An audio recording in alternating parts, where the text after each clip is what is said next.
JDS ಪಕ್ಷವು ಕಾರ್ಯಕರ್ತರನ್ನು ಯಾವುದೇ ಸಮಾಜವಿರಬಹುದು ಅಥವಾ ಬಡವ ಶ್ರೀಮಂತನೆನ್ನದೆ ಪಕ್ಷದ ಕಾರ್ಯಕರ್ತನ ಹಿರಿತನಕ್ಕೆ ಗೌರವ ಕೊಡುವ ಸಂಪ್ರದಾಯವನ್ನು ಮೊದಲಿನಿಂದಲೂ ಮೈಗೂಡಿಸಿಕೊಂಡು ಬಂದಿದೆ.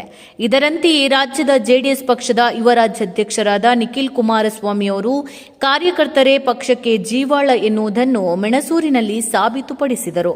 ಸಾಜು ಎನ್ನುವ ಪಕ್ಷದ ಹಿರಿಯ ಕಾರ್ಯಕರ್ತ ಗೂಡಂಗಡಿಯ ಮಾಲೀಕ ಅವರಿಗೆ ಸನ್ಮಾನ್ಯ ಶ್ರೀ ಎಚ್.ಡಿ. ದೇವೇಗೌಡರ ಮೇಲೆ ಅಪಾರ ಪ್ರೀತಿ ಮತ್ತು ಗೌರವ. ಯಾವಾಗಲೂ ದೇವೇಗೌಡರು ಹಾಗೂ ಕುಮಾರಣ್ಣನವರನ್ನು ನೋಡಬೇಕೆಂದು ಹಂಬಲಿಸುತ್ತಿದ್ದವರು. ನಿಖಿಲ್ ಕುಮಾರಸ್ವಾಮಿ ಅವರು ಎನ್ಆರ್ಪುರಕ್ಕೆ ಹೋಗುವ ಮಾರ್ಗವಾಗಿ ಮೆಣಸೂರಿನ ಜೆಡಿಎಸ್ ಹಿರಿಯ ಕಾರ್ಯಕರ್ತ ಸಾಜು ಅವರ ಟೀ ಅಂಗಡಿಯ ಬಳಿ ನಿಲ್ಲಿಸಿ ಸಾಜು ಅವರನ್ನು ಬಿಗಿದಪ್ಪಿ, ನಿಮ್ಮಂತಹ ಕಾರ್ಯಕರ್ತರು ನಮ್ಮ ಪಕ್ಷದ ಆಧಾರ ಸ್ತಂಭವೆಂದರು. ಹಾಗೂ ಅವರ ಮನೆಗೆ ಹೋಗಿ ಕುಟುಂಬದೊಂದಿಗೆ ಉಭಯ ಕುಶಲೋಪರಿಗಳನ್ನು ಮಾತನಾಡಿ ಅವರೊಂದಿಗೆ ಸಮಯ ಕಳೆದರು.